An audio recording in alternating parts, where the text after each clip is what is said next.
উদ্দেশ্য আপনাকে মনে রাখতে হবে, উদ্দেশ্য মাথায় রাখতে হবে। উদ্দেশ্য মাথায় না থাকলে আপনি আলোচনা করে সেই টিমের মিটিংয়ে গতি আনতে পারবেন না। উদ্দেশ্য মাথায় নিয়ে আপনাকে মিটিং সমাপন করতে হবে এবং মিটিংয়ে বক্তব্য রাখতে হবে। উদ্দেশ্য যদি আপনার ভুলে যান তাহলে হবে না।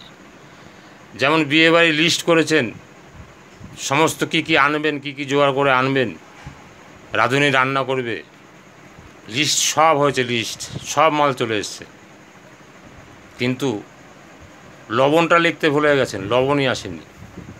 তাই যত মাল এনেছেন ওর স্বাদ কিন্তু বেরোবে না যদি লবণ না দেওয়া হয়। তাই লবণটাকে আপনার লিস্টে রাখতে হবে, তাহলেই তো সুস্বাদু হবে। এবং আপনাকে সেই রকম মাথায় রাখতে হবে মিটিংটা করার সময়ও আমি সব কিছু দেব এবং লবণটাও সঠিক মাত্রায় দেব, যাতে সঠিক লবণ হয়, যাতে বেশি লবণ না হয়। তবে না আমার মিটিংটা সাকসেস হবে, তবে না আমার খাদ্যটা সবাই গ্রহণ করবে এবং নাম করবে।